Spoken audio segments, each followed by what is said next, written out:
부모님들은 누구나 자녀가 바르고 건강하게 자라기를 원합니다.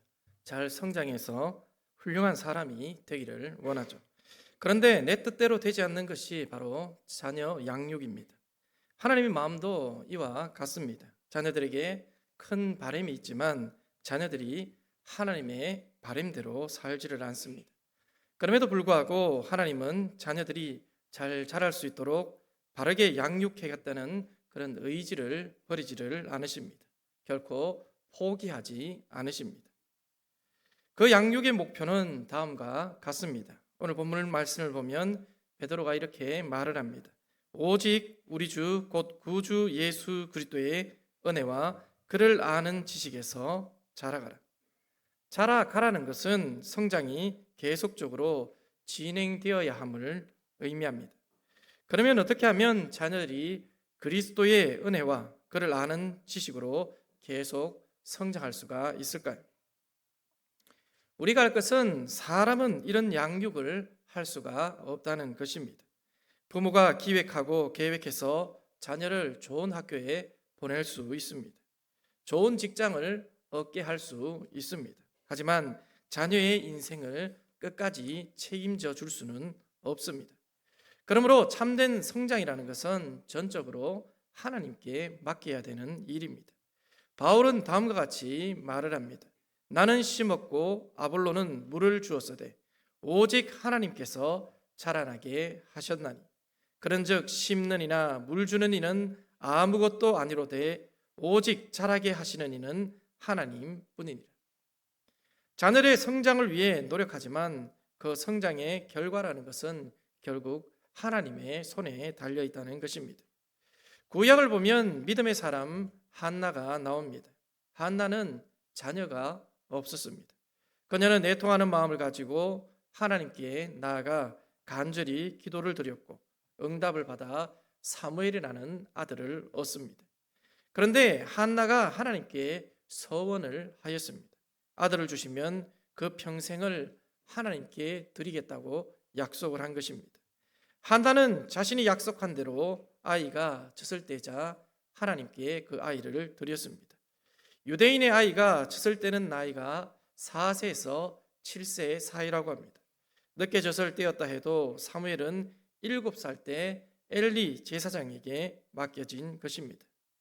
오랫동안 자녀가 없어 애통하던 한나에게 있어서 아들 사무엘은 무엇과도 비교할 수 없는 삶의 기쁨과 즐거움이었습니다. 그런데 이제 그 기쁨을 뒤로하고 약속대로 하나님께 사무엘을 맡깁니다. 하나님과의 약속을 지키는 것은 육신적인 큰 슬픔을 가져오기도 합니다. 연신 엄마 부르며 찾고 우는 어린 그 사무엘을 뒤로 하고 돌아가는 한나의 그 마음이 어떠했겠습니까? 아이를 두고 집으로 돌아간 엄마가 무엇을 할 수 있었겠습니까? 마음이 찢어집니다. 그리고 아이가 걱정됩니다. 잠이 오지 않고 눈물이 그치지 않습니다.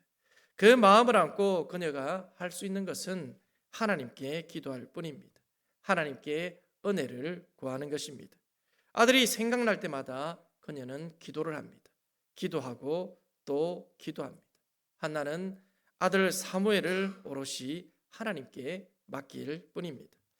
하나님께 전적으로 사무엘을 맡기자 하나님께서는 사무엘을 하나님의 뜻 안에서 자라게 하셨고 흠도 점도 없는 민족의 지도자로 양육을 해 주셨습니다. 인간적으로 생각해 보면 한나의 가정이 가난하지 않았기 때문에 사무엘을 자기 품에 두고 키워도 잘 양육하지 않았을까라는 생각이 듭니다. 하지만 한나의 품에서 자란 사무엘은 나라와 민족을 살리는 지도자로 성장하지는 못하였을 것입니다. 파주 금촌 베델 기도원에 권부할 목사님이라는 분이 계십니다. 목사님은 1급 지체 장애자입니다. 목사님은 8세 때 겨울 장애로 인해서 부모님에게 버림을 받았고 길을 지나가던 모 권사님에게 발견이 되었습니다. 그리고 권사님 교회 목사님께서 그를 거두어 주셨습니다. 가족을 북에 남기고 온 것을 속죄하겠다며 아버지로 이 장애인의 아버지로 자청을 한 것입니다. 권모사님은 당시 걷지도 말하지도 혼자 수조조차도 들지를 못했습니다. 그런데다 몸은 청년이었지만 전신 연령이 이 3세밖에 되지를 못했습니다. 그리고 배변도 못 가렸습니다. 이런 권 목사님을 위해서 아버지 목사님은 하루 5시간씩 기도를 했다고 합니다. 그러자 17세부터 권 목사님은 말을 알아듣게 되었고 지능도 살아나게 되어서 목회자게 되었고 심지어 1년 스케줄이 꽉 찰 정도의 부흥 강사로 성장을 하게 되었습니다. 제가 15년 전쯤에 보았을 때 정신 연령이 초등학생 정도였고 그때는 그나마 마이크에 입을 대고 말을 할 수 있을 정도였습니다. 그전에는 목이 90도로 꺾여서 마이크에 입을 대고 말을 할 수도 없었다라고 합니다. 이런 그를 하나님께 맡겼고 하나님은 그를 자라게 하셨고 여느 부흥 강사보다 더 유능하게 만들어 주셨습니다. 이처럼 하나님께 맡기는 양육은 실패가 없으며 그 양육은 예수 그리스도의 은혜와 그를 아는 지식에서 자라게 하여 하나님의 영광이 되게 하는 것입니다. 이 시간 하나님의 영광이 될 아이들을 보면 한편으로 고맙고 기쁘기도 합니다. 세상에 나가서 놀 수도 있는데 이렇게 예배에 참여한다는 것이 대견한 일입니다. 그러나 한편으로 여전히 고민도 있습니다. 잠깐 예배 드리고 미디어에 급속히 빠져드는 아이들, 그 세상 미디어에 빠져서 하나님 사랑과 이웃 사랑으로 자라지 못하는 아이들 역시도 보게 됩니다. 믿음과 세상이라는 두 마음의 정쟁터 속에서 살아가는 이 아이들을 어떻게 하면 우리가 도울 수 있을까요? 그것은 우리에게도 한나와 같은 기도가 필요한 것입니다. 하나님께 오롯이 사무엘을 맡긴 것과 같은 기도가 필요합니다. 내가 기획하고 계획해서 아이의 앞길을 열어주는 것이 아니라 하나님께서 인도하여 주시기를 바라면서 우리가 간절히 기도를 하는 것입니다. 우리가 한나와 같이 다음 세대를 위해서 기도한다면 하나님께서는 사무엘을 흠도 점도 없는 민족의 지도자로 세운 것과 같이 부모에게 버림받은 1급 지체장애자를 유능한 부흥 강사로 만들어 주신 것과 같이 하나님은 우리 도원교회에 속한 이 다음 세대들을 하늘의 별과 같이 빛나는 세대로 만들어 주실 것이라고 저는 믿습니다. 이곳에 있는 우리의 역할이 중요한 것입니다. 때론 마음에 들지 않을 때도 있습니다.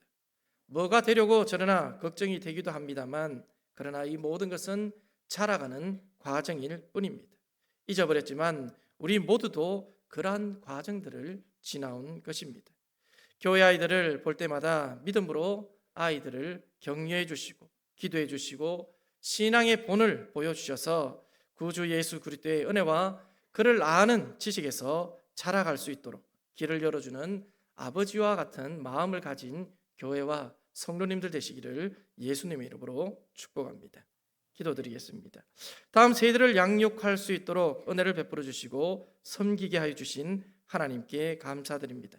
주님, 수료하는 거룩한 세대에 믿음을 더하여 주셔서 사물과 같이 흠도 점도 없는 하나님의 사람 될 수 있도록 도와주셔서 이 나라 정치, 경제, 사회, 문화, 예술 모든 분야에서 인정받고 쓰임받는 그리스도인으로 성장할 수 있도록 도와주시옵소서. 우리 주 예수 그리스도 이름으로 기도드립니다.